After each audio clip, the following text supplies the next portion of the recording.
Two friends, Alan Dale and Jerry Carew, who grew up just a few streets apart in St. John's East End, have been separated by Canada's geography for 3 decades.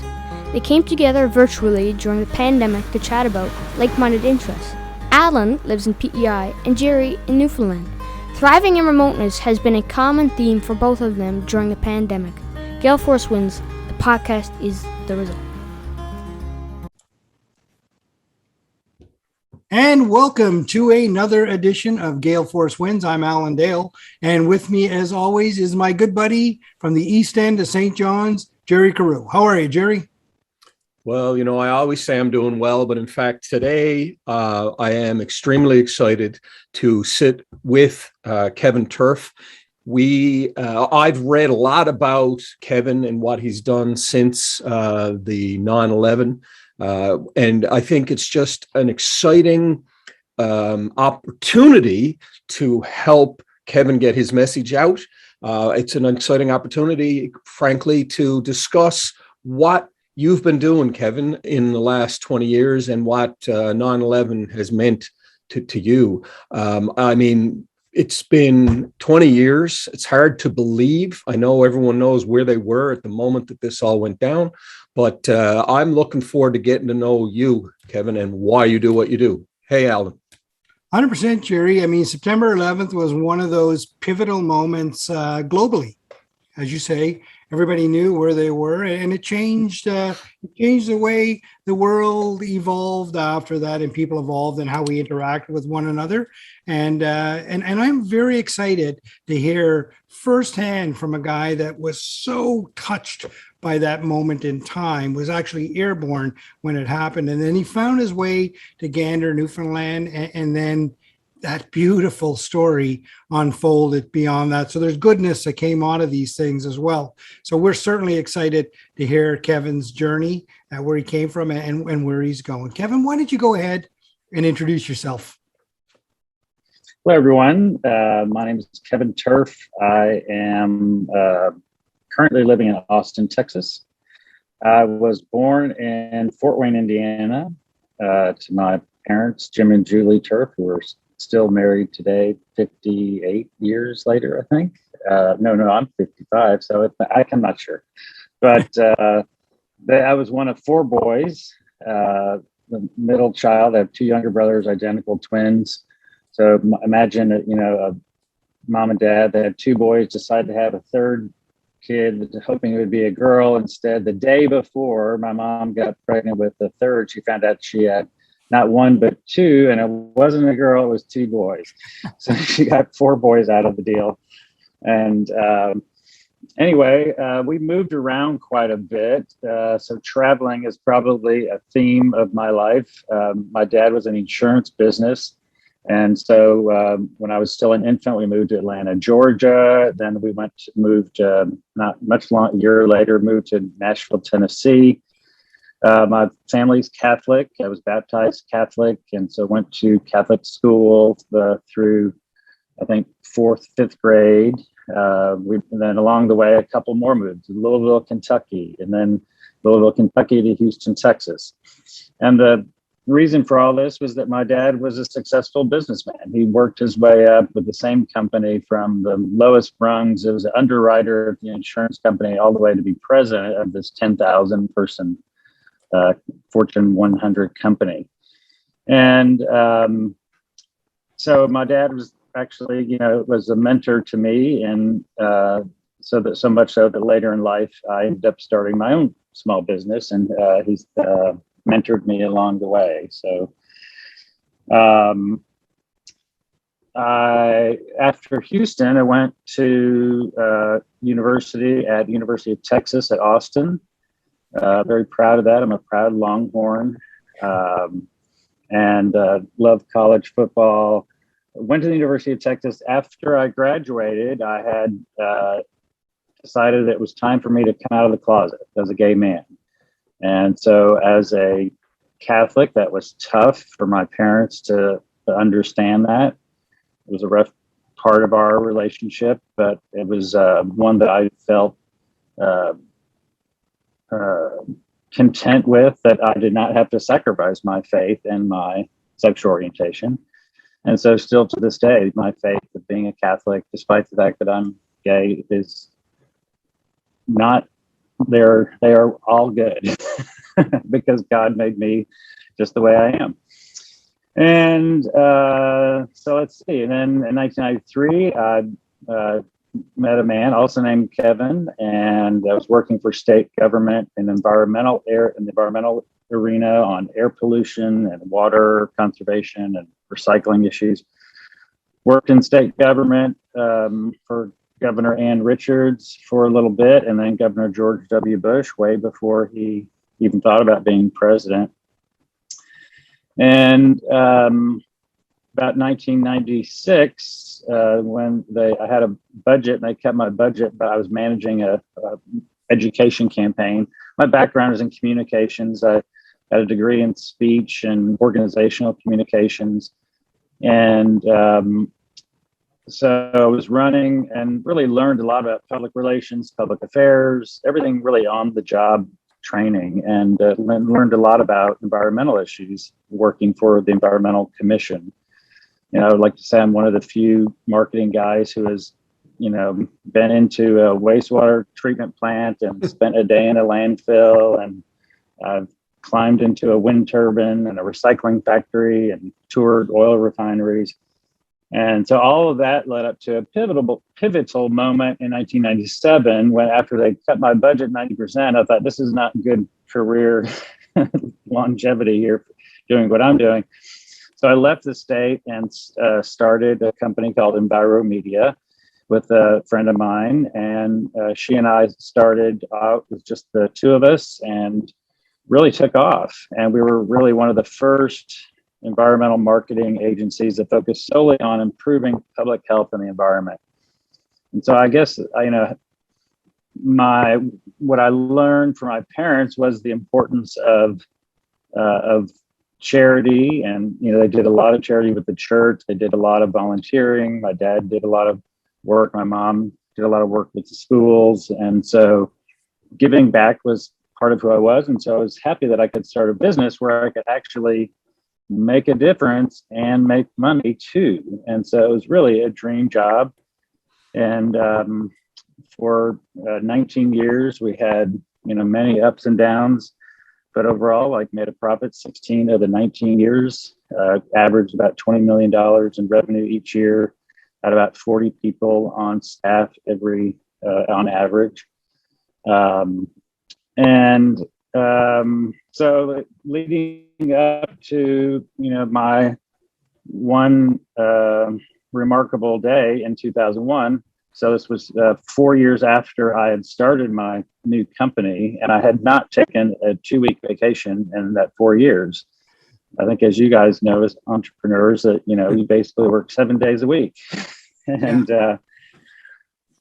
so we planned a European vacation. We went to the south of France. We went to visit a high school friend of mine, lived in Amsterdam. And then on that morning of September 11th, our 2-week trip was over, and we were headed back to Austin. And we were flying from Paris into New York City to Newark Airport. And then that's when the story gets really, really changes everything. Kevin, and before we get into that story, and no doubt fascinating, I want to go back a little bit. You named some places in America there, small town, big town, great places, beautiful people in all of those places. And tell me about what it was like growing up in those towns in America. Many of our listeners will love that. Yeah, first of all, I should also mention that my grandmother was born in Nova Scotia. So I am really a Canadian American. It's interesting, like, I shouldn't admit this, but, you know, growing up, we always knew that we were Irish and German. And my grandmother seemed like a typical Irish woman, but her mother immigrated to Londonderry, Nova Scotia, from Ireland. And then they, from what I understand, they were involved in the mining industry. And then when they opened up the steel mill in Gary, Indiana, lots of Canadians and Irish and German all fled there for jobs. And so that's where my mom and dad met, in Gary, Indiana. And so anyway, the all the places that we lived, Houston was the biggest, and we lived way out in the suburbs, so you couldn't really tell much. There wasn't a lot of character to living in the suburbs of Houston, but some of these other places were quite nice. And but I really I moved to Austin in 1984 to go to college, and then I really never left, and because it was a great place. Now the secret got out, and now everyone wants to move to Austin. 100% right. Austin is kind of becoming the Palo Alto kind of city. Am I right? True. Yeah. Well, it's been a tech hub for many years, going back even to before Michael Dell started his computer company there in his college dorm room. And they're a major employer, but now Apple and Facebook and Google, they've all launched giant campuses there. A lot of semiconductor business in Austin. And then fortunately or unfortunately, I love the work that Elon Musk does with Tesla, but unfortunately he and his personality, he's decided that he would move to Austin as well. And so that just made even more people want to move to Austin. And unfortunately, the way that Austin is developed is that it had this anti-growth mentality. So we refused to believe that we could plan for the growth. And so it's got major traffic problems now. And, we're a decade or longer away from solving the traffic and air pollution problems that come along with that. Yeah. Yeah, for sure. But I hear great things about Austin. I look forward to visiting in the very near future. Great kind of story of your upbringing and your brothers. Where are your brothers now? You've got 3 brothers. Where are they now? One lives not far from me in Austin. So there are 2 boys in Austin, and the 2 other boys live in Tennessee, one couple blocks from my mom and dad, and the other on the north side of Nashville. And so they're Nashville and Austin is sort of where we're all at. Tennessee's a pretty nice spot too.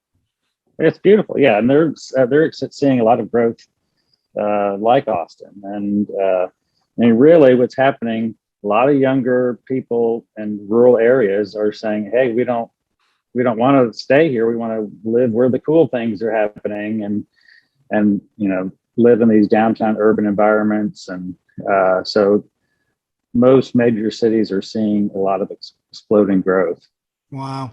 Evan, quick question. I'm a bit of a weather buff. Do hurricanes get that far inland and affect Austin much? Or is it pretty well just Houston area? No, we definitely get the impacts, but not sort of we're about a 3 to 4 hour drive from the coast. Yeah. But we've definitely, we get a lot of hurricane refugees that come to our town from even places like New Orleans, which happened in Katrina, or Houston. And then what happens is sometimes you get these related rain bombs that come after, they've hit shore, just like we had up in New York here last week. Yeah. And so it can be either like floods or drought. I mean, I and my partner Kevin and I, we were together 17 years, and my dream was to live on the water. This is why I need to get some oceanfront Newfoundland property. I wanted to. I love the water, and so there's a beautiful lake right up among the hill country. Most people think Austin is flat with cactus and horses, and there are those things.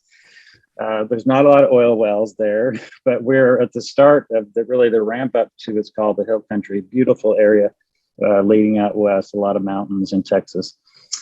And so anyway, there's a beautiful lake there, and my dream was to live on the lake. And so after I had my company 5 or 6 years, I was able to buy that lake house, a spectacular view. And then began an 8-year drought where the lake levels just dropped Shocking. so bad that you could drive a car out onto the middle of the lake bed. No, And that's terrible. Yeah, it was terrible. So And imagine when I went to go sell the house as a lake view, and there's no lake. It's just I got a Wow. bloodbath in that. Kevin, it's funny you say that. I mean, a lot of people will comment on Newfoundland weather, but I mean, this place out in the Far East, has so much water. I think, in 20, 30 years time, I always say to my boys, I don't know where they're going to go. They're 18 and 14, but this, the wealth that we have in terms of resources is just off the charts. You've seen it, you've been here, but, I just mentioned to you, I do know someone who has a waterfront property. I'll probably send a note to you. They're interested. And it's an amazing price in a place called Charlottetown, not PEI, Charlottetown, Newfoundland, Port Blandford. Beautiful. But a relevant hurricane conversation, because we have a hurricane bearing down on the Avalon Peninsula called Hurricane Larry. So anyway, that's why I bring that up. But we're getting off topic. I'm taking us off topic. Newfoundland's a rock. The hurricane's not going to bother that too much. So, Kevin, lots of pivotal moments already leading in your life. I mean, you're working in government. You see transition coming. You start your own company. That's a pivotal moment to start your own company, become an entrepreneur. Announcing who you are to mom and dad as a gay man, that's a tremendous pivotal moment. I mean, both those things alone are enough to define many, many people for sure. But you board a plane in the Netherlands and you're on your way back to the New York, and there's another pivotal moment comes. Tell me about that. You board the plane. It's just a normal day. What happens? It's a normal day. Yeah, the funny story is the other Kevin Young vodka, and on the bottom of the bottle of Grey Goose, it says a product of France. So everywhere we go in France, to Nice, to Saint-Tropez, he's ordering Grey Goose, and they're like, "No, sir, we don't have vodka. No one drinks vodka in France. We drink wine." And so he was very disappointed. Until we're at the Paris airport getting ready to board our big 747 Air France plane. He goes into the duty-free shop and he emerges with 2 bottles of Grey Goose vodka. And so he has a big smile on his face. So we board the plane. Back in the day, you checked your luggage. You didn't cram it in the overhead compartment like we all do now. And so all we had in our overhead compartment was 2 bottles of Grey Goose and a couple cameras and passports. And so anyway, we're flying westbound across the Atlantic to New York, and suddenly there is a sudden drop in elevation and a sharp turn to the right. And I look up at the GPS monitor, which in those days was on the ceiling of the airplane, and it looks like we're flying to the North Pole all of a sudden. And I thought, well, maybe we're just taking some circuitous route around whatever island I see there on the map, which turns out to be Newfoundland. And the pilot comes on first speaking in French and says something, but uses the word terrorism in English. And I thought that was odd. And then a couple minutes later, he composes himself and he says in very broken English, "Due to a terrorist attack in the United States, we will be landing in Gander." And that was it. And so I didn't know, honestly, if Gander was in Iceland or Canada or Greenland. I had no idea. And so all I knew is we were slowly descending. And over the course of an hour or so, there's a line in the musical Come From Away. It says, I look out the window, I see trees and rocks and nothing. And that's exactly what I saw. And I've got a picture. And it turns out, because I learned later, they purposefully landed the planes on this one runway, not over the town, because they were worried there might be other bombs. And so in case there were, they weren't going to fly them in over the town of Gander. So anyway, we land and the pilot says, "We're going to be here a while." That's all he says. And then hours and hours go by, and then it was sometime early afternoon, but I also see that, like, now it seems like every plane is now landing in Gander, because there's one jumbo jet after another. We were the 6th of the 38 planes that landed there.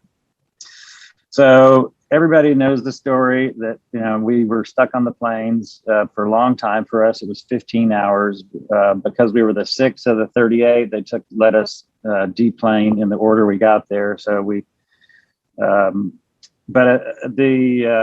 should mention, mid-afternoon, the pilot comes on the PA and says, what happened? And, two planes were hijacked. The World Trade Centers collapsed and the Pentagon was hit and another plane crashed. And there was complete disbelief, at least by the Americans that were around sitting near us. And the other Kevin, he said, that's impossible. He knew the history, which I had never heard of, that there was a small plane that hit the Empire State Building back in the 30s or 40s. And so he said, buildings don't fall down.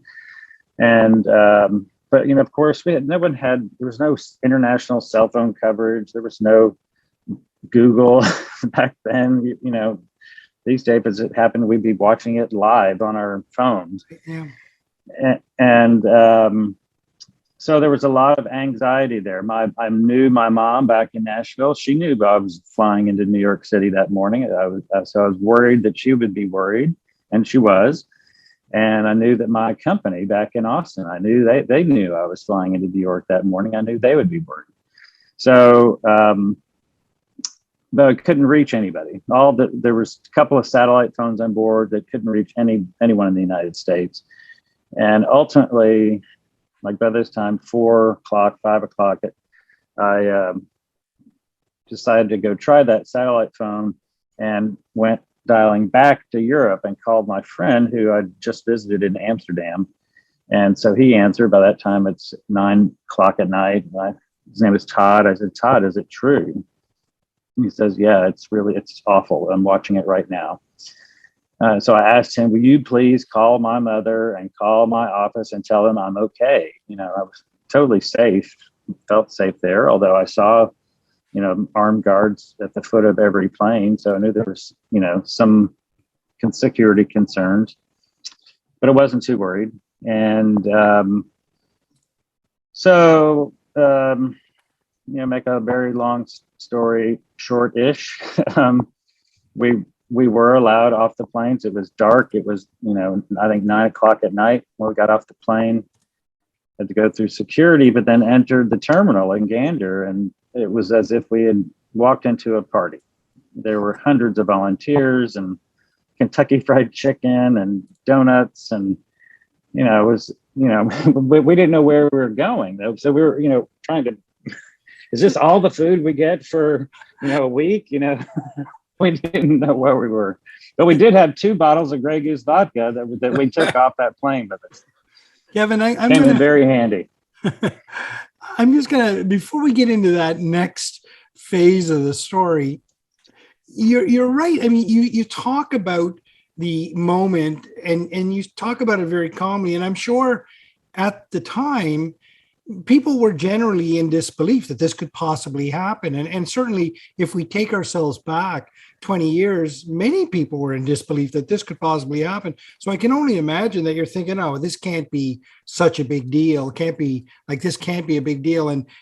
But tell me about what it was like in the moment, trying to digest the fact that there was a terrorist attack in your home country. What was that like in the moment? What were the conversations on the plane like? Well, I can tell you one of them because it was like 2 things happened. Like when I found out after talking to my friend on the phone, I came back to my seat in the coach, sort of anybody that wanted to hear an earshot. I said, hey, everybody, I talked to my friend. It's true. It really happened. World Trade Center is gone. Our nation's under attack. And so there was a couple sitting behind us where the wife did freak out. It's a classic funny scene in Come From Away. And my partner did offer her a Xanax and they refused to take it. And, so people were very upset. I found out later they had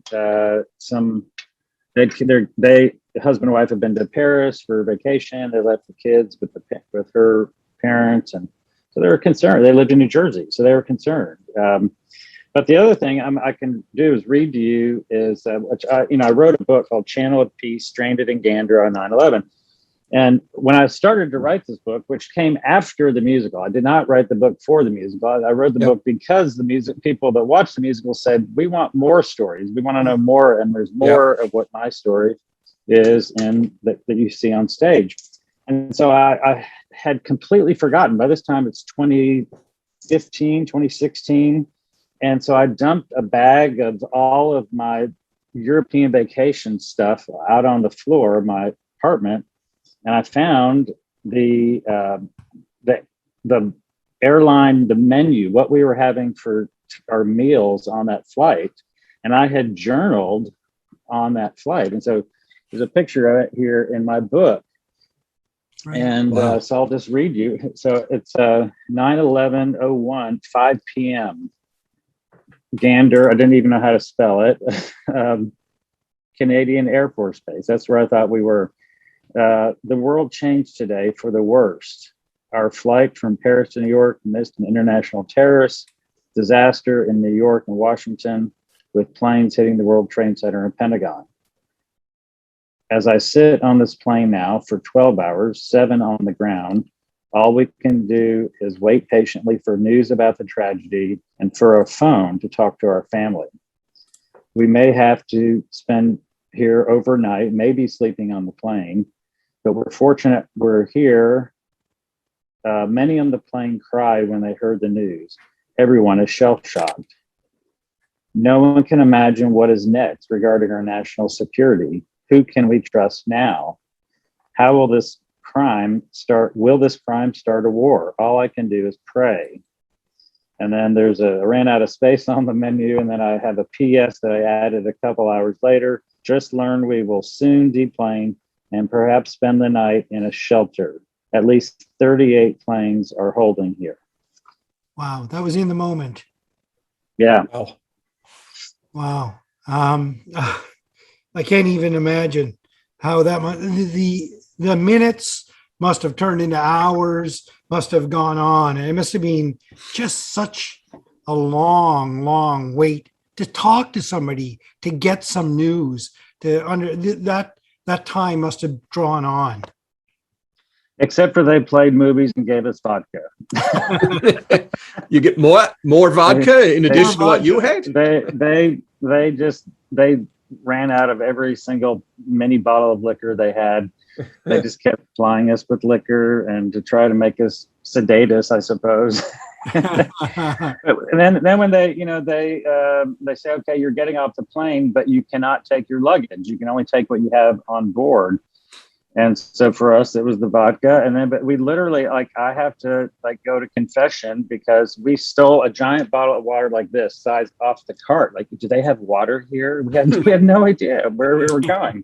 Yeah. And then we walk into this, the terminal. It's like, we got everything here.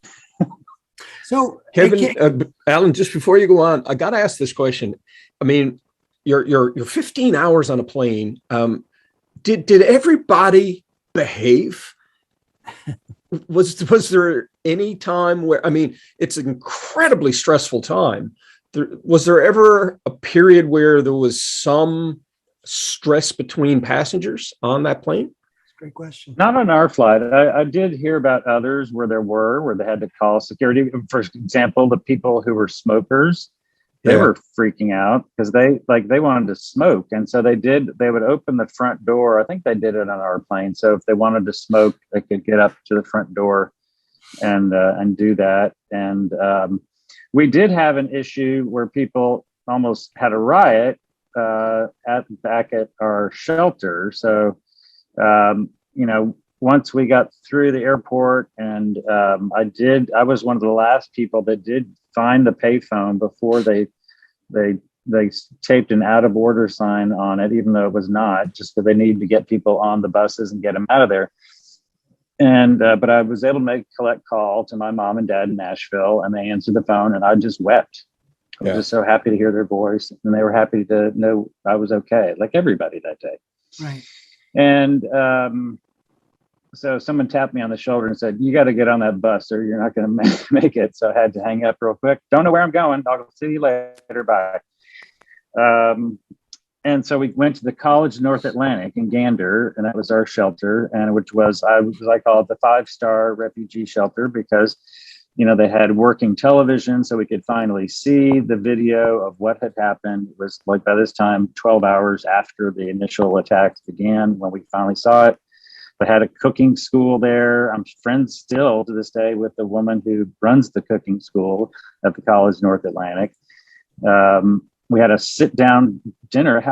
Who does this? On the second night, our plane, we had a sit-down dinner for 270 people, a stuffed chicken breast that tasted better than anything I'd had in our European vacation.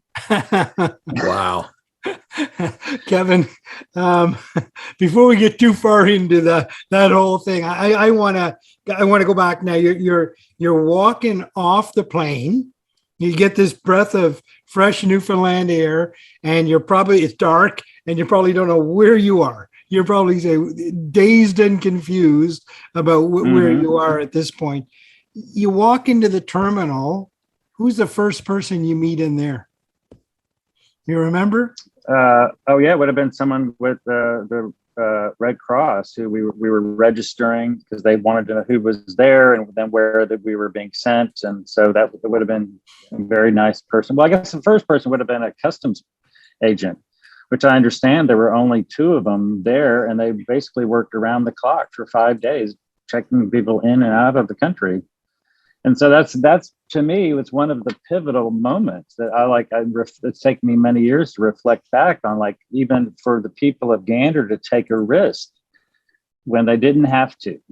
Yeah. They could have just sent thoughts and prayers out to the people on the planes, or they could have sent some boxes of pizza and some soft drinks out there and made us wait for days. So in my book, I interviewed Mayor Claude Elliott, and I said, why did you take a risk? And he said, we were not going to let you rot on those planes. And so that is the definition of compassion, is to engage in the suffering of others. We were suffering. They were willing to pull out all the stops. They took a risk. They opened the country's borders. They opened their community buildings, their churches, their schools. They canceled classes at College North Atlantic, where we were moved, and volunteers were streaming in. And what was amazing, of course, is everybody knows it's a town of 9,000, population almost doubles with 7,000 people coming in. But the most unique thing, in my opinion, is I don't think there was a single person there who wasn't volunteering. And this is why it was so striking to me when I came back home. It's like, would a small town in the United States, would they do the same? And I get into arguments with people about this, and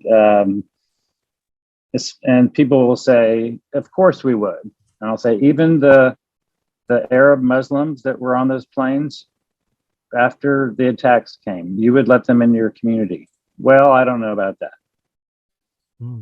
So there you go. Right. Well, it's funny, Kevin, you say that. When in St. John's that day, I can't remember how many planes landed, but upwards maybe of 40. But I remember that very thing, and the fear as you watch TV, and you're thinking, the only thing that we as locals would say, well, what strategically could any terrorist want here? I guess the only thing I know we talked about a little bit, some friends of mine, and that was that, well, if they've missed a target in the US, then they may just try to do something. So there was that palpable fear here as all these planes were streaming in, Yeah. Right. And I've heard many great stories and met some beautiful people in St. John's who, I want to recognize and thank them on behalf of all of the Americans and the others that they took in. And, in St. John's, you had more infrastructure, more hotel rooms, a convention center, so it was a little bit different than in Gander, but I'm well aware. In fact, I want to point people out to, there's a brand new book out from my 9/11 hero from Gander. His name is Mac Moss, and he's written a book called Flown into the Arms of Angels. And right. It's from Flanker Press, and it's really all about the untold stories that he went and researched from across the province, like St. John's, but all the way Goose Bay, Twillingate, things that people did that nobody's ever heard. So that just came out this week. So interesting for sure, and look forward to reading that. Yeah. Kevin, your first entry into Canada, into Gander, into Newfoundland, would have been very procedural. Red Cross, customs agent, ticks and boxes, fill out forms, names, and that. What moment was it that you felt the warm embrace of Newfoundland? What moment was that for you? Walking into the cafeteria, seeing hot, steaming food ready for us to eat, and and people bringing in casseroles, and it felt like home. And as I say, I don't think there was a stove in Gander that wasn't cooking something for all these people.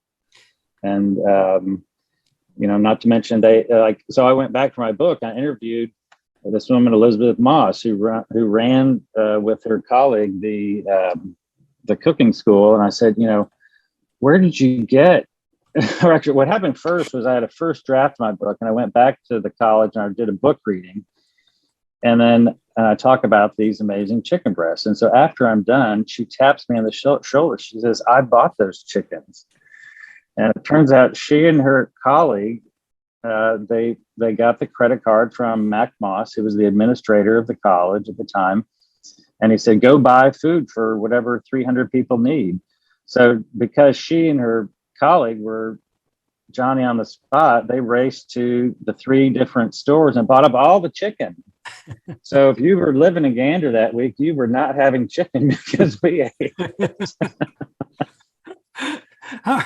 So how many days were you in Gander? We were there 4 days. And then again, because we were first in, they were sort of letting people first in, first out. But then there's the rest of the story, which is not in the musical, which is where Kevin and I, we go back to the airport, lots of anxious waiting. We didn't you never really knew like when you were going to get the call to like go back to the airport. And so, one great story that again is in my book and not in the musical, but after 3 days, we're wearing the same clothes and we wanted to change of underwear and socks and we wanted a shower. And so people are coming up and volunteering to take people home to take a shower. Like, who does that? Not in America. But they're doing that. And then, so we learn, oh my gosh, there's a Walmart here. This is not so remote. If you got a Walmart. So we said, let's go, we'll go to Walmart and get, change of clothes. And so it's a beautiful day. And we learned it was about 2 kilometers. So we'll just walk. And so we're walking down the street. And all of a sudden a car pulls over and rolls down the window, sticks their head out. Hey, what are you doing, bye? And we're sorry. We thought we were in trouble. We'll move out of the way. And so we're stranded passengers here. They will hop in. I'm like, no. My mother told me never get into a car with strangers. And so we waved them off. And then another car came by, and then a third car came by, and Kevin said, I think we better get in or we're never going to get there. And so we hopped in, we met this very nice couple, talked to them. They drove us to the Walmart, dropped us off, tried to offer them money. No, you would have done the same, they said. I don't know about that. What I'd like to tell people is that, Gander invented Uber before there was Uber, and except they weren't charging for it. It was ride sharing.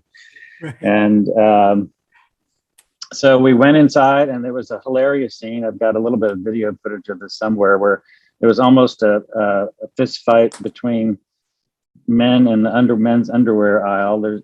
There's these senior citizens who are staring blank. All the tidy whities have been taken up, and so all it was left were these bikini briefs, and these elderly men were just staring at these things, not sure what to do.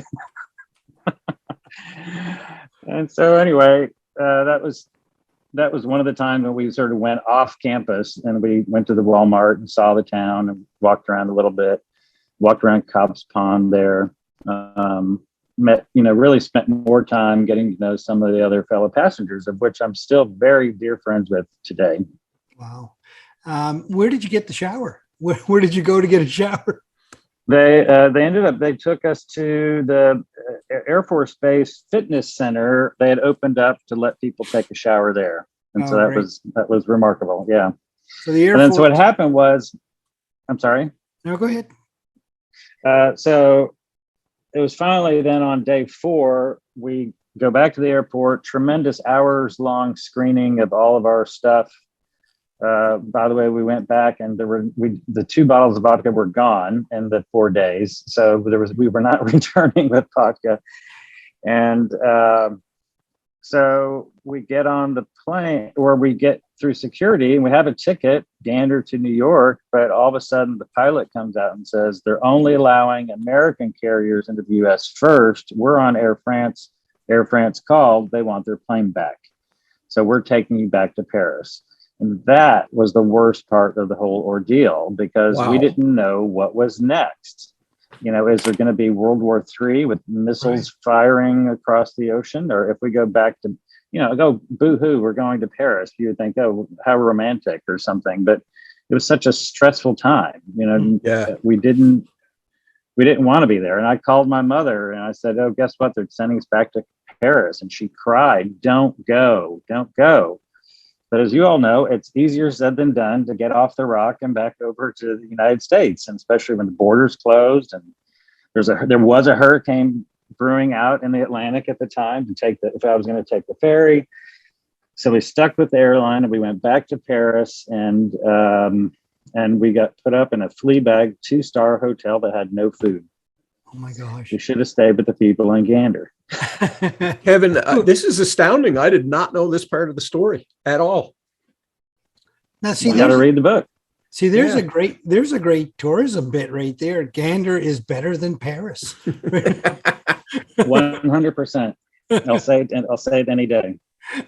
So, Kevin, I want to know more about some of the people that you remain connected with today. Those people that were on the flight, those people that you met throughout your journey in Gander, both Newfoundlanders and people from around the globe. What are some of those people doing now, and how are you staying in touch with them? Well, one of the closest ones was Maureen Murray and Sue Riccardelli, a couple from New Jersey. We were sitting up in the cafeteria having lunch on day 3, and just struck up a conversation. What do you do? She owned a PR firm. Well, I own a PR firm. Wow, and it turns out that we had actually worked together on a project for one of our clients, America Recycles Day. And we had even met very briefly when there was a photo op at a convention center in Dallas, but we didn't ever really spend any time talking. But so it was like, God, what are the odds? I've actually met somebody and worked with somebody remote, very briefly, and now we're stuck here in Gander. So Maureen and Sue and we've become great friends, and they've been back to Gander, at least they would go like every 2 years and go see people. And they did a Sister Cities program with their town, Morris Plains, New Jersey, and Gander. And then, but now I have this charity called Pay It Forward 9/11, and Maureen is on the board. So she's helping me. She had the same experience as I did. It wasn't that like, you know what, something is really unbelievably mind blowing about what's happening here. They had the same observation. There were many of us. And so we were all planning to be back for the 20th anniversary, but we're now delayed. And so it'll be next year. Right. So Kevin, you go back to France, and then you finally make your way back to the United States. Tell me what that was like returning home after this really fascinating, pivotal moment in your life. What was it like returning back to the United States of America post this horrific event? Yeah, so now we're on like day 6, and like when we arrived back at the airport in Paris, Charles de Gaulle, they said, don't even bother, leave the airport, here's your hotel voucher, don't even bother coming back for 2 days. And like you tried to call the airline, nobody would answer. And Wow. so that was horrific. And so now there's a backlog of like 6 days of people who've been trying to get to the US. The airport is a madhouse. And so the line to just get to the ticket counter seemed like a mile long. And what they ended up doing was they did a lottery to see who got to get on the next plane. They ended up switching us from Air France to Continental Airlines. And I said, you know what? I don't really want to go to New York. I'm going to Texas. So get me a trip to Houston. So Continental, which was now United, is based in Houston. So they sent an empty plane over to Paris to try to bring this backlog of passengers. And as I wrote about in my book, I said, it was as if you were waiting for a lottery ticket to get to heaven. Right. They were calling out names. You couldn't hear what. There was no loudspeaker. It was just chaos. They would call out names. And so people would start this sort of chain reaction. Like someone would, Joe Smith, Joe Smith, is Joe Smith here? And then Joe would raise his arms and he would come racing with his family and they'd get their bags and get their ticket. So finally we were in that first batch of that day. And so we were so grateful that we could get on the plane and head home. And so we did arrive home to Austin, Texas. This was 7 days. It should have been, 7 hours. It was 7 days. And, it was a very surreal experience because now the military is in the airport and there are no passengers waiting to leave anywhere. Even as far away as Texas, they canceled schools, they closed offices for several days because people just didn't know what was next. Right. And that would have been a very different America to return back to. And certainly America changed that day and has remained changed since that day for sure. But you got it right in the moment. But as hard as that was to see that new face of America for you when you arrived back, tell me, I want to juxtapose this over to, tell me what it was like when you saw mom and dad for the first time. Well, it would have been a while because they lived in Nashville. I was in Austin. So I can't even remember exactly, but we talked on the phone a lot. It was finally, by the time we got, I was able to get on a phone and talk to them again back at the College of North Atlantic. They had a whole room full of phones and they just opened it up and said, go ahead, dial. And I said, well, here's some money. No, don't you worry about it. Like, what? Turns out our plane alone, 270 people, ran up a $13,000 long distance bill for the college, and they refused to take our money. And so that was just one of the many instances where, like, what they're talking about is the golden rule: treat others as you want to be treated. And so that's what really became this clicking in my head where I said, I don't know if we would do the golden rule here or in many parts of the US. And why not? Right. From the phone calls to the moments of silence for another country, would we in America, stop our cars and get out on the highway to do a moment of silence for a terrorist attack in another country? No, we wouldn't. Right. So why not? So that golden rule, Kevin, that I would imagine becomes the foundation of what you've created, right? Pay it forward. So tell me a little bit about that. Yeah. So on the first anniversary, I wanted to fly back to Gander, but as you know, it is easier said than done. I could have flown to Paris and back faster and cheaper than getting to Gander. So, and they said, your thanks is enough. Your debts are paid in full. And so I couldn't pay them back. So I said, let's borrow an idea at my company from the movie Pay It Forward by Catherine Ryan Hyde.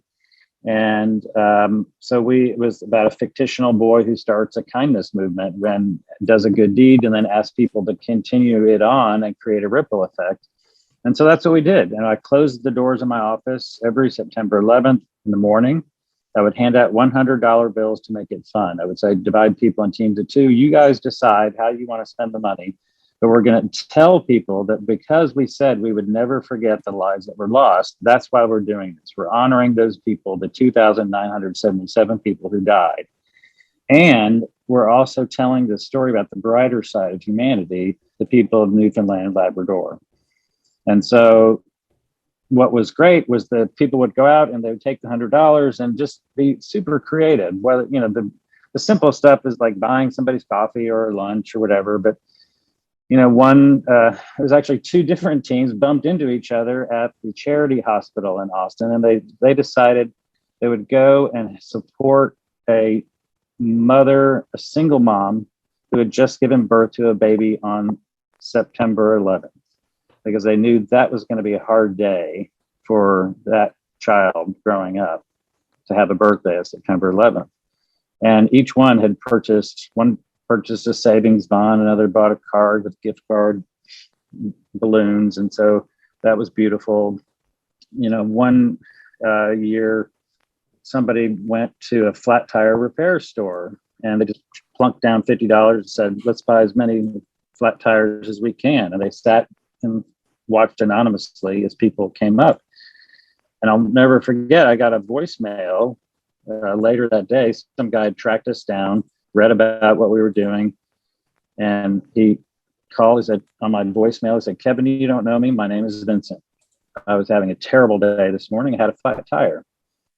And I went to go pay for the flat tire, and they said someone had paid for it for me, and that it was 9/11. I should pay it forward. And his voice got choked up, and he said, I want you to know what you were doing is very kind, and it changed my life. And he hung up. I hung up the phone and almost fell out of my chair. You know how much it cost to change that man's life? $7. Right.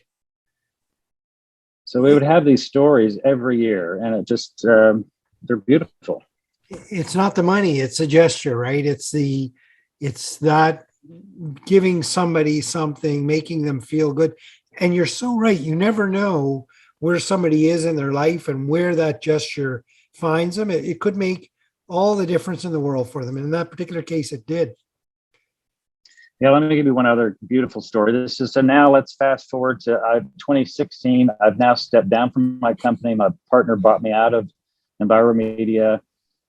This is when I wrote the book, because I'm like, what am I going to do now? I'm going to write a book about more of my stories. Now the musical's going. And so, but I don't have staff to help me pull off my tradition. But along Come From Away, which, you know, I did go back on the 10th anniversary. That's when I was interviewed by David Hind, Irene Sankoff. They wanted my story. I gave them my video footage. And then a couple of years go by, I forgot all about the interview. And then I get a call. Hey, remember that interview? Well, we wrote a musical and you're in it. Wow. What? So I did go see it at Sheridan College in Toronto, and I was blown away. I wept the entire time. It was so authentic. And I thought, well, this is beautiful and this is going nowhere, because I thought, you know, only Disney shows make it on Broadway back at the time. And so it was, I didn't think it would have much future, but it sure did. It was like a snowball, and it kept growing and growing.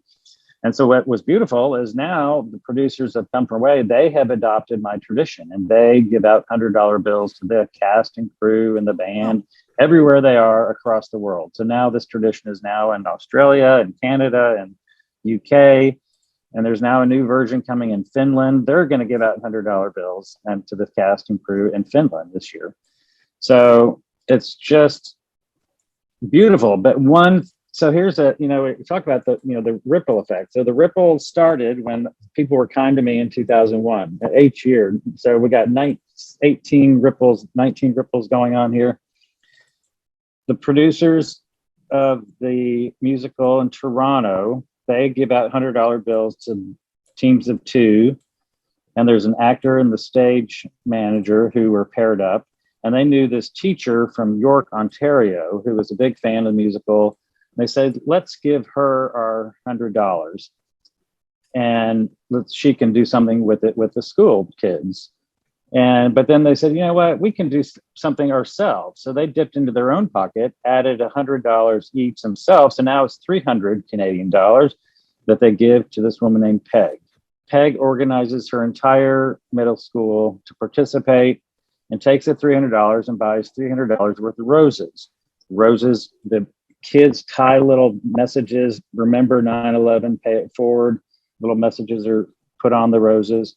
And then the kids fan out across the community. And then I get this story back that this one young girl they go into a market, and this one girl reports back, I saw this woman, she looked like she was having a bad day. So I gave her the flower, and she read it, and she started to cry.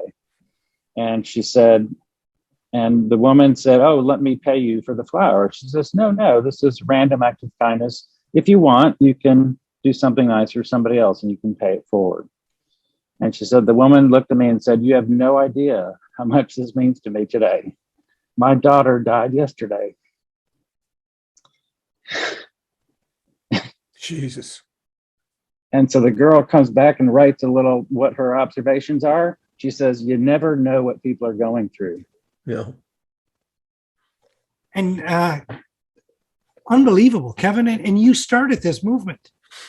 How does that make you feel? It started by the people that were nice to me. They started it. I just picked it up and ran with it. Fair point for sure. You're right. It started with those people in Gander that wouldn't take your money, wouldn't take anything. Just say, but you took it to another level, right? You took it to a level where now you've gone international. This is fantastic. It must make you feel so amazing to hear these stories. It really does. It's what keeps me going. I'm working day and night these days because we're now, because of the 20th anniversary, there's tremendous interest in people wanting to join us. We have big companies like Starbucks stores and Dell Computer and Tito's Handmade Vodka and construction company Gowan and Sons here in New York. People helping veterans in Wichita, Kansas. It's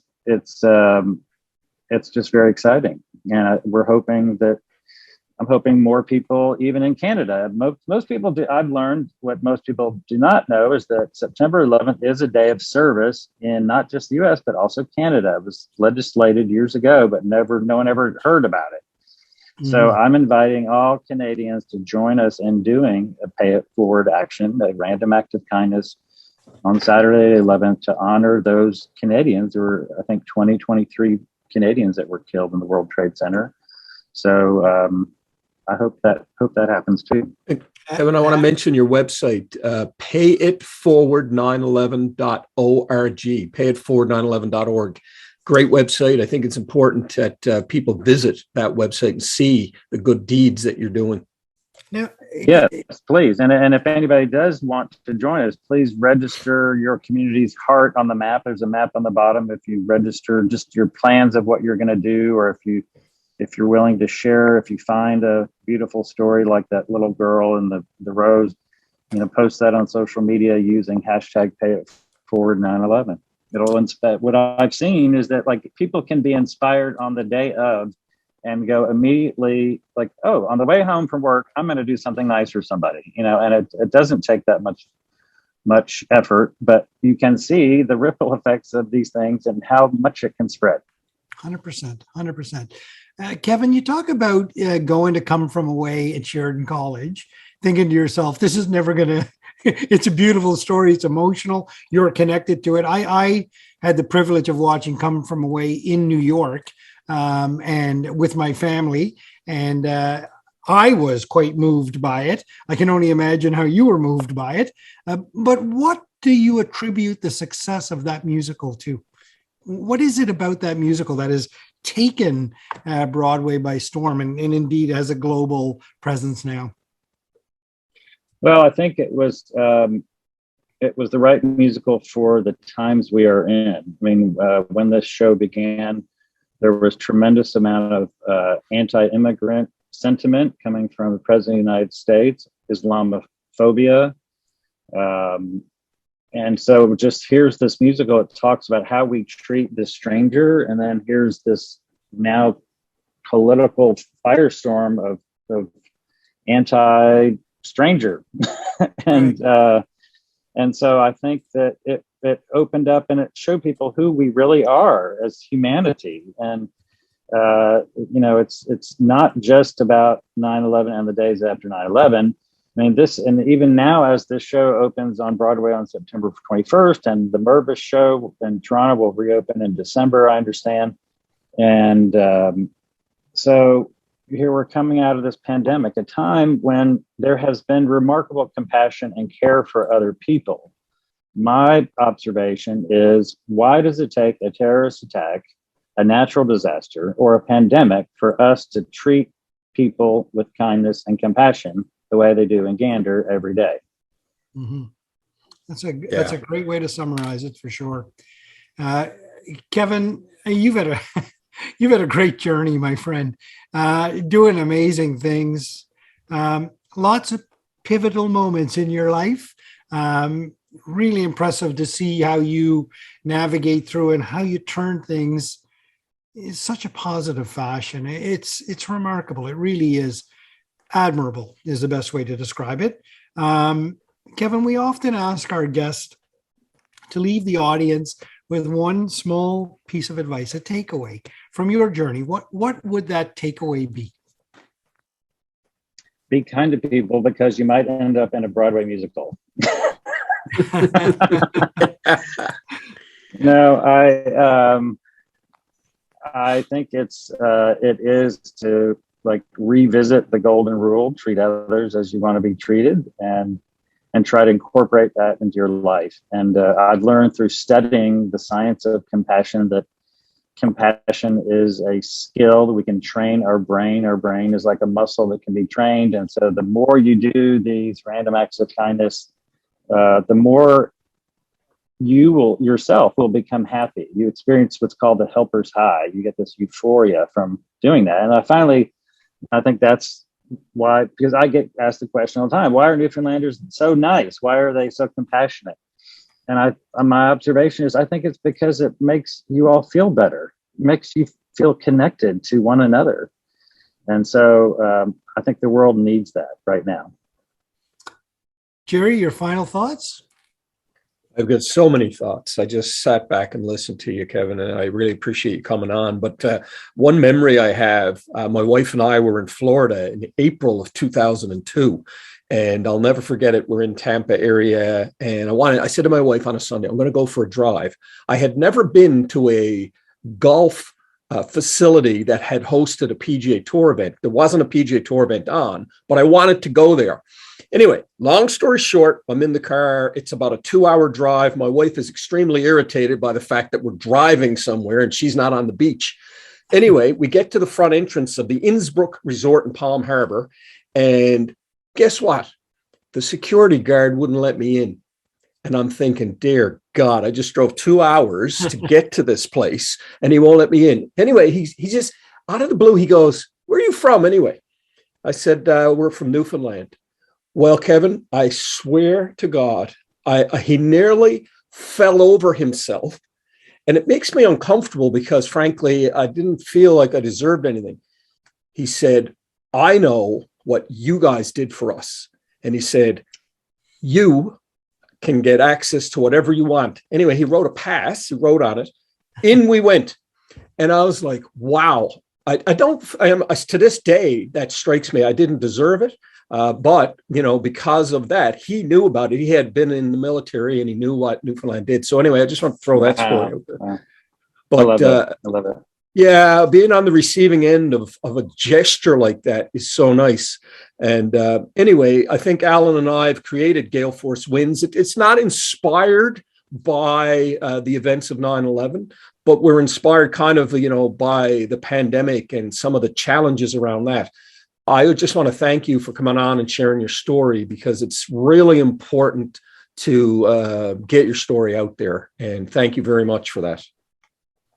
Thank you. Thank you both.